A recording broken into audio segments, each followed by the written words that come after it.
Hello दोस्तों, नमस्कार। एक नए इन्फॉर्मेटिव वीडियो में फिर से आपका स्वागत है। और यहाँ पे हम लोग वन बाय वन एक एक क्वेश्चंस करके डिस्कस करेंगे। तो आज का जो हमारा पहला क्वेश्चंस है वो कह रहा है कि शिक्षण का मुख्य उद्देश्य क्या होना चाहिए, यानी कि द मेन एम ऑब्जेक्टिव क्या होना चाहिए टीचिंग का। ठीक है, तो टीचिंग का मेन ऑब्जेक्टिव क्या होना चाहिए, तो केवल सोच विकसित करना पहला ऑप्शन दिया हुआ है। दूसरा तर्क विकसित करना, और तीसरा में कह रहा है कि दोनों होना चाहिए, सोच विकसित करना भी और तर्क विकसित करना भी, यानी कि थिंकिंग भी आप डेवलप करिए उस बच्चे में और रीजनिंग भी डेवलप कीजिए, दोनों चीज़ डेवलप कीजिए। ठीक है, तर्क करने की क्षमता भी। तो इस तरह से ये दोनों ही ऑप्शन सही है, तो इसका क्या होगा, बी नंबर होगा।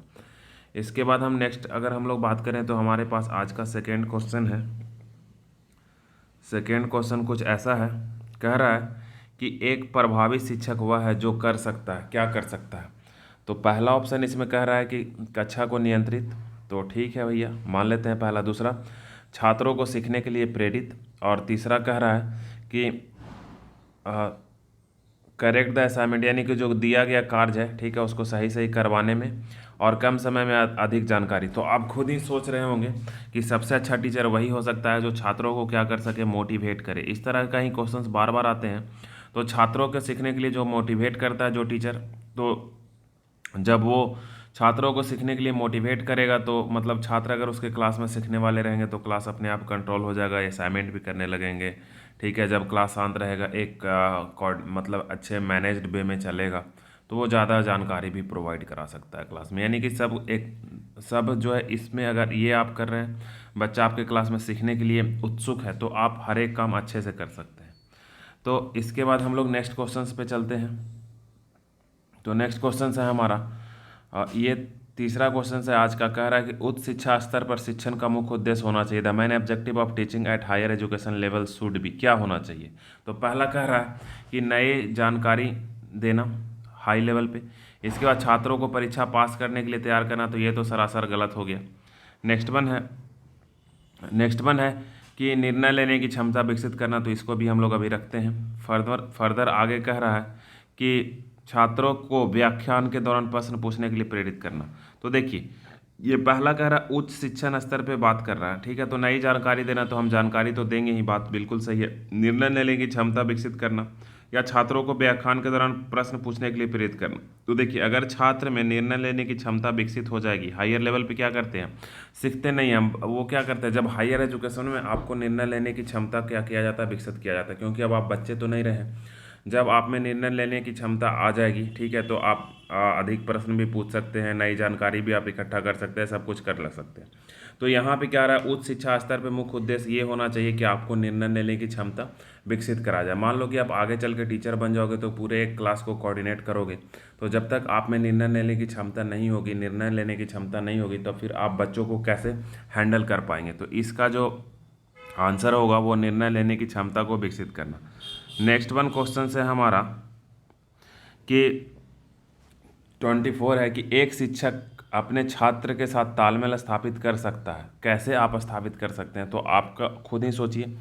एक गाइड की भूमिका निभाकर, सत्ता की मूर्ति बनकर, यानी कि become the finger of authority, तो ये तो सरासर गलत हो गया। जो लोग किसी के भाषा में रहते हैं या जो मैनेजमेंट की तरफ जो लोग रहते हैं, ठीक है, तो उनके साथ ऐसे भी बच्चों का क्या नहीं बनता है, या फिर आप खुद ही पढ़े होंगे तो देखे होंगे।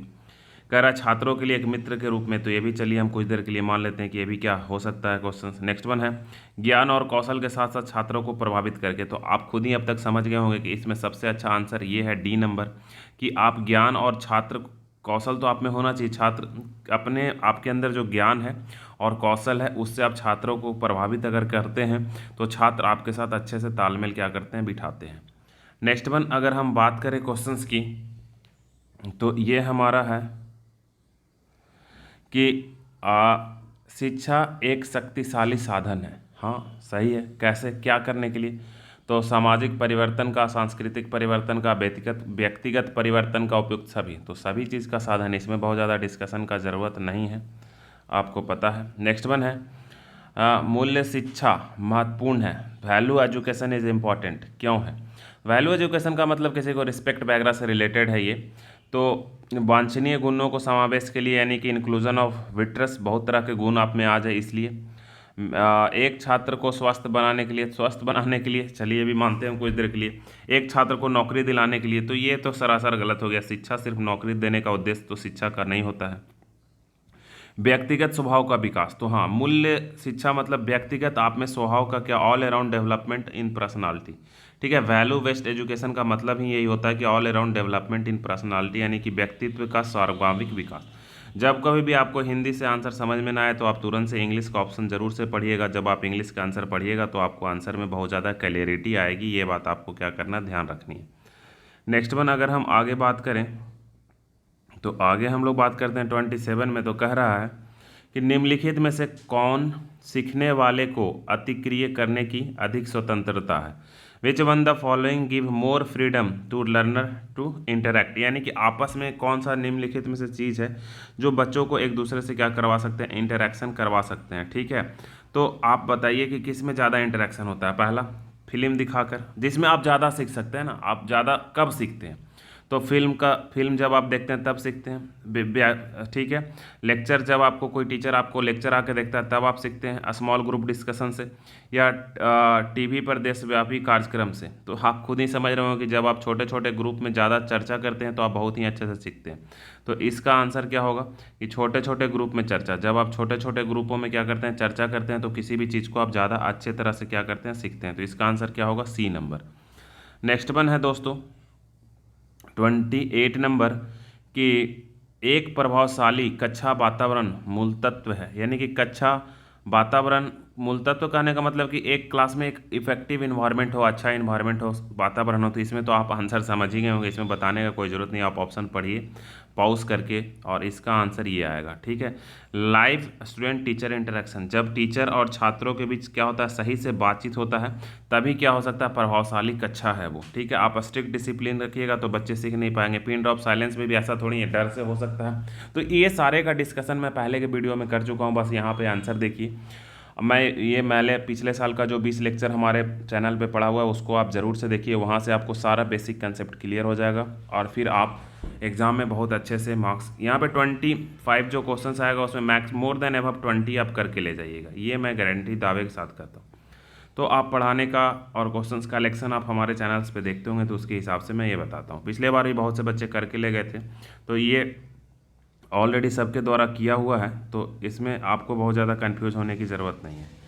तो अभी हम लोग क्वेश्चंस इसमें कर लेते हैं, 29 पहले कर लेते हैं फिर देखेंगे 30। तो 29 है कि कक्षा में संप्रेषण होना चाहिए। ठीक है, तो इसमें देखिए थोड़ा सा आंसर में हमको भी कन्फ्यूजन हो रहा है, तो इसका आंसर नीचे कमेंट सेक्शन में आपको क्या लगता है ज़रूर से दीजिएगा। क्लासरूम कम्युनिकेशन मस्ट बी, ठीक है, छात्र केंद्रित होना चाहिए। ठीक है, इसके बाद 28 क्वेश्चंस कहाँ चला गया, रुकिए, इसमें तो इसमें कोई डाउट ही नहीं है, ये क्वेश्चन सही है। इसके बाद 28 करना था, इसके पहले 27 कर रहे थे हम लोग। तो यहाँ पे 29 का पहले देख लेते हैं, फिर हम लोग 27 क्वेश्चन ढूंढ के लाएंगे, 28 जो भी है। 28 में एक्चुअली कन्फ्यूजन था। तो कह रहा है कि कक्षा में संप्रेषण होना चाहिए, तो छात्र केंद्रित होना चाहिए, तो इसमें तो कोई ये दिक्कत की बात ही नहीं है, स्टूडेंट केंद्रित होना चाहिए। नेक्स्ट वन है हमारे पास क्वेश्चन नंबर 28 मिसिंग है, तो 28 मिसिंग है, तो हम लोग डायरेक्टली 29 तो कर चुके हैं, तो अब 30 करते हैं। ठीक है, तो एक आध क्वेश्चन आगे पीछे से लगता हो गया है, तो आगे से हम ध्यान रखेंगे। कक्षा के अंदर, ठीक है, अंतःक्रिया उत्पन्न होती है। ठीक है, तो इंटरेक्शन जब कब क्लास के अंदर उत्पन्न होती है, आपको पता ही होगा, क्लास के अंदर इंटरेक्शन तभी होता है जब तर्क वितर्क होता है। तो इसका आंसर क्या होगा, विचारों से। ठीक है, विचारों से, तर्क से, तो आइडियाज़ से। ठीक है, इसमें क्या तर्क वितर्क में नहीं, आइडियाज़ बस लगाइएगा, तर्क से नहीं होगा। जब अपना आप विचार रखिएगा तभी क्या होगा, अंतःक्रिया उत्पन्न होगा। विचार रखने के बाद तर्क दिया जाएगा कि आपका जो विचार है उस पर टीचर क्या करेंगे, अपना अपना तर्क देंगे कि तुम जो सोच रहे हो इसका आंसर ऐसा होगा, या तुम जो सोच रहे हो वो गलत हो रहा है। ठीक है, तो तर्क वितर्क एक साथ यहाँ पे नहीं है। Interaction inside the classroom should be, ठीक है, जनरेटेड फ्रॉम, तो जब आपके मन में कोई आइडिया आएगा, ठीक है, विचार जब तक आपके मन में नहीं आएगा तब तक आपके मतलब इंटरेक्शन डेवलप नहीं होगा। तो इसका आंसर ये होगा। इसके बाद हम लोग 32 नंबर देखते हैं। यदि आपकी कक्षा का कोई छात्र, ठीक है, कक्षा में कोई दुर्व्यवहार कर रहा है और पूरी कक्षा को परेशान कर रहा है, तो आप किस प्रकार से व्यवहार करेंगे? तो ये इसका जाहिर सी बात है आंसर आप पढ़ के देखिए, इसमें एक ही आंसर आएगा कि आपको क्या करना चाहिए, उसको सुधार का ऑप्शन देना चाहिए। तो देखिए सबसे पहला आपको उसे सुधार का अवसर देना चाहिए, तो आंसर यही सही है। बाकी चारों मैं पढ़ देता हूँ। निष्कासित कर देना चाहिए, तो ऐसा तो बुक में कहीं रूल ही नहीं करता कहता है, ठीक है। ना पीटना है आपको, ना उसको निष्कासित करना, दंड नहीं देना, मतलब कि एक आपको इस तरह से मार पीट वाला भाव नहीं रखना है, मतलब कठोर आपको कोई व्यवहार उसके साथ नहीं करना। तो इस तरह से निगेटिव सेंस वाला जो आंसर आएगा उसको पहले ही हटा देना। छात्र से अलग कर देना चाहिए, ये भी हट गया। आपको उसके व्यवहार से उपेक्षा करनी चाहिए, नहीं उसकी उपेक्षा हम कैसे करेंगे, तो ये दोनों तो सरासर गलत हो गया। और ये उपेक्षा करने कह रहा है, तो ऐसा भी हम नहीं करेंगे, उपेक्षा कर देंगे, उस पर कुछ ना कुछ रिस्पॉन्स तो हम करेंगे। तो उसको क्या होना चाहिए, सुधरने का अवसर देना चाहिए। नेक्स्ट क्वेश्चन है हमारे पास 33 नंबर कि एक शिक्षक को कक्षा में प्रश्न पूछते समय किस विधि का पालन करना चाहिए, ठीक है। तो देखिए यहाँ पे क्या कह रहा है कि what method a teacher should be follow while asking question in the classroom. तो देखिए ऑप्शन हम पढ़ते हैं तब इसका आंसर माइंड में आएगा। तो कह रहा है कि शिक्षक को अधिक से अधिक प्रश्न पूछने चाहिए, निश्चित समय अवधि में अधिक प्रश्न पूछने चाहिए, या फिर कह रहा है एक निश्चित समय अवधि में अनेक सार्थक प्रश्न पूछने चाहिए, जितना अधिक संभव हो उतना पूछने चाहिए। देखिए सब मिलता जुलता, लेकिन इसमें अनेक सार्थक लगा हुआ है, ठीक है। मीनिंगफुल क्वेश्चन आप कुछ भी पूछे जा रहे हैं, लेकिन आप जब कम टाइम पीरियड में मीनिंगफुल क्वेश्चंस पूछिएगा, जैसे कि जो भी कन्फ्यूजन क्वेश्चंस है, या फिर एक क्वेश्चन पूछने से बहुत ज़्यादा डाउट बच्चों को क्लियर हो रहा है, तो आप वैसा क्वेश्चंस पूछिए, तो वो ज़्यादा फायदेमंद है। तो इसलिए इसका आंसर कौन सा होगा दोस्तों, सी नंबर इसका आंसर होगा। इसका आंसर कौन सा होगा, सी नंबर इसका आंसर होगा। यानी कि एक निश्चित समय अवधि में आपको बहुत ज़्यादा मीनिंगफुल क्वेश्चंस क्या करने हैं, पूछने हैं। 34 है, कह रहा है एक अच्छे शिक्षक के लिए निम्नलिखित में से कौन सा गुण सर्वाधिक महत्वपूर्ण होना चाहिए। तो उसे अपने विषय में निपुण होना चाहिए, तो जाहिर सी बात है उसके अपने निपुण होना ही चाहिए। उसे हमेशा अच्छा कपड़ा पहनना चाहिए, मान लेते हैं भैया। उसके स्वभाव में धैर्य होना चाहिए, ये भी होना चाहिए। वह एक विद्वान व्यक्ति होना चाहिए, तो ऐसा नहीं है कि सब्जेक्ट में विद्वान व्यक्ति हो, ये पहला ऑप्शन इसका सही है कि उसे क्या होना चाहिए, उसे अपने सब्जेक्ट में निपुण होना चाहिए। उसे अपने सब्जेक्ट में क्या होना चाहिए दोस्तों, निपुण होना चाहिए। तो इसका आंसर क्या, ए नंबर सही है कि उसको अपने सब्जेक्ट में निपुण होना चाहिए। तो ये इस तरह का क्वेश्चन आप आराम से करके लेके जाइएगा, इसमें कुछ बहुत ज़्यादा डरने वाली बात है नहीं। नेक्स्ट वन क्वेश्चन है कि निम्नलिखित में से कौन सी स्थिति कक्षा के वातावरण की सबसे जीवंत स्थिति है, ठीक है। तो इसका एक ही आंसर है, छात्र और शिक्षक के बीच चर्चा। जब छात्र और शिक्षक के बीच क्या होती है, चर्चा होती है, तो वही क्लास सबसे अच्छा क्लास होता है, ये आपको पता होगा। नेक्स्ट वन क्वेश्चन है 36 नंबर कि आपके छात्र के साथ तालमेल स्थापित करने के लिए शिक्षक के पास सबसे अच्छा तरीका क्या है, ठीक है। तो शिक्षक सबसे अच्छा तरीका ये है कि आप छात्रों के मित्र बन जाइए, आप उसके एक अच्छे मार्गदर्शक बन जाइए।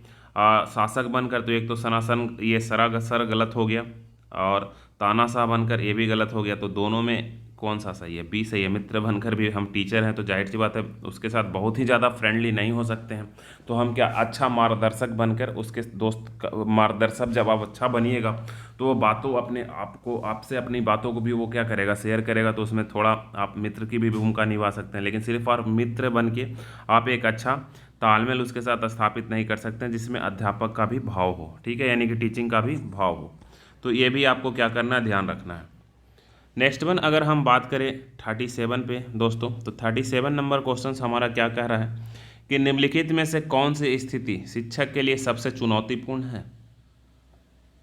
तो पहला शिक्षण अधिगम को अधिक प्रभावशाली बनाना, छात्रों के मध्य अनुशासन, सीखने के वातावरण के साथ समायोजन, शिक्षण की योजना। तो देखिए सबसे अच्छा है, सबसे इसमें जो हार्ड काम होता है कि टीचिंग लर्निंग मोर इफेक्टिव कैसे बनाया जाए। जैसे मैं आपको समझा रहा हूँ, तो सबसे अच्छा हमारे पास हार्ड काम क्या होता है कि मैं आपको क्या बोलूँ को आपको समझा दिया जाए, क्वेश्चंस का कलेक्शन कैसे रखा जाए, कौन कौन क्वेश्चन आपको दिया जाए। ऐसे ही नहीं कि कोई भी क्वेश्चन मैं एक सेट उठाता हूँ और धड़ा आपको बता देता हूँ।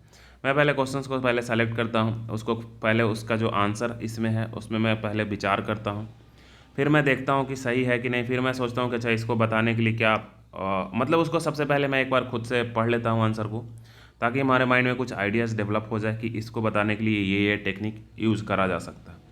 तो आपको टीचर बनने के लिए सबसे पहले आपको समझाने आना चाहिए। समझाने क्या होना चाहिए, आना चाहिए।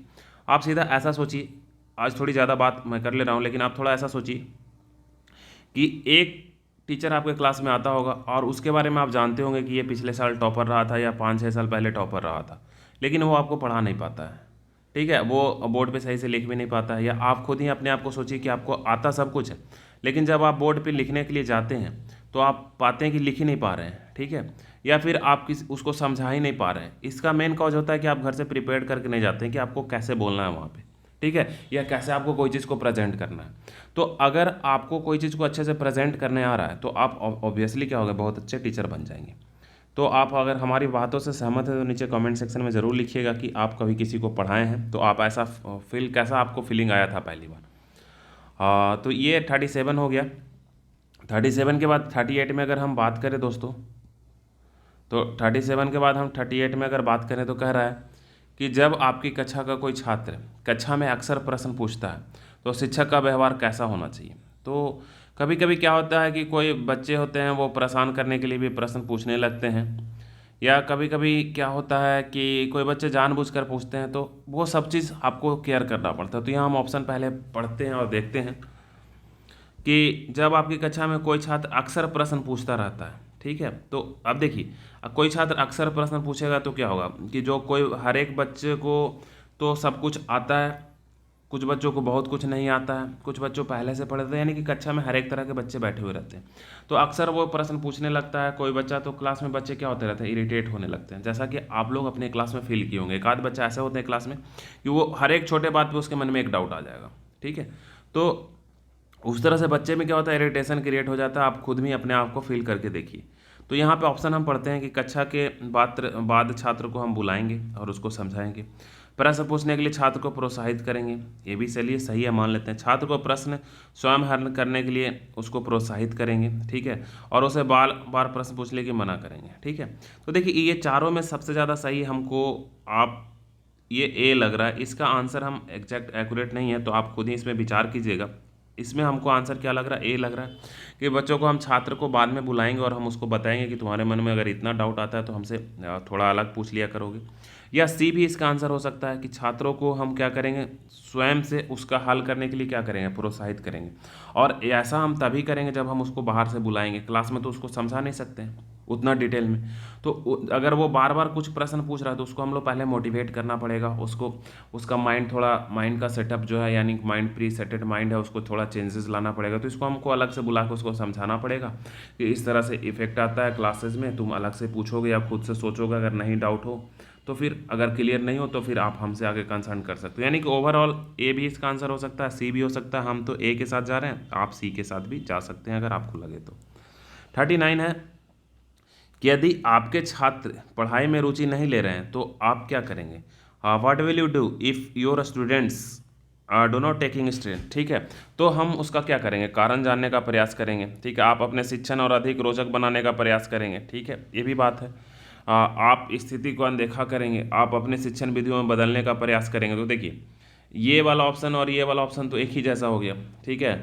और इसके बाद आप इसका कारण जानने का प्रयास करेंगे, तो इसका आंसर क्या होगा, ये, क्योंकि ए और सी भी सही है, लेकिन ये दोनों में यहाँ पे क्या कर रहा है, मैक्स ये ए का। और हम इसके पहले वीडियो वाले में शायद एक क्वेश्चन कर रहे थे जिसमें कह रहा था कि मैक्सिमम बच्चे क्या रहे रुचि नहीं ले रहे थे, तो वो एक अलग तरह का क्वेश्चन था। तो वहाँ पे आया था कि हम अपने शिक्षण विधि को क्या करेंगे, सुधार करेंगे, ठीक है। तो यहाँ पे कुछ अलग तरह का क्वेश्चन है, इसलिए इसका आंसर कौन सा रहेगा, डी रहेगा। इसका आंसर कौन सा रहेगा, डी रहेगा। अब आज का हमारा लास्ट क्वेश्चन है इस वीडियो का, उसके बाद फिर नेक्स्ट वीडियो में फिर से 20 क्वेश्चन आएंगे। इस तरह से क्वेश्चन आते रहेंगे लगभग, और जैसे ही हमको टाइम मिलता है वीडियो आ जाएगा। हाँ, और आगे के 10 दिन में लगभग ये जो 20 वीडियो आने वाले हैं वो 10 दिन में वीडियो आ ही जाएंगे, ठीक है। वो हमारे तरफ से आप कंफर्म रहिए कि वो 20 दिन में वीडियो सारे आ जाएंगे। एक बार मैं कमिटमेंट कर दिया हूँ इस बार, तो पर आ जाएंगे 20 वीडियो।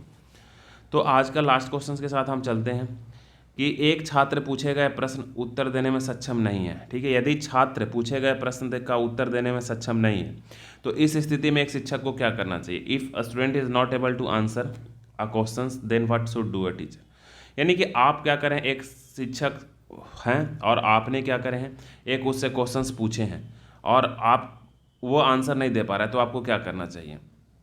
तो देखिए इसमें सारा ऑप्शन लगभग सही ही आ रहा है, ठीक है। पहला कह रहा है कि उसे सरल क्वेश्चन पूछना चाहिए, हम ये भी कर सकते हैं। छात्र को सजा देनी चाहिए, तो ये तो हम नहीं कर सकते हैं।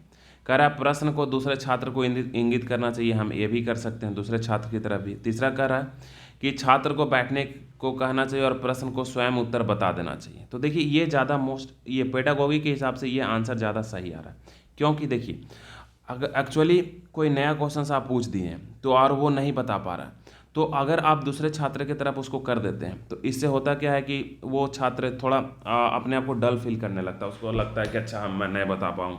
और जो क्वेश्चंस बता देता है वो अपने आप को थोड़ा ज़्यादा ओवर स्मार्ट समझने लगता है। कुछ ऐसा क्लासेज में होता है, मतलब ये प्रैक्टिकल थिंकिंग के हिसाब से मैं बता रहा हूँ। तो इसका आंसर जो था दोनों हो सकता है, सी भी हो सकता है, ठीक है। सरल प्रश्न पूछना चाहिए, ये तो दोनों सी और डी के आ जाने के बाद गलत हो गया, लेकिन ये सी भी आप आंसर लगा सकते हैं, डी भी लगा सकते हैं, लेकिन हमारे हिसाब से इसका आंसर कौन सा होना चाहिए, डी होना चाहिए।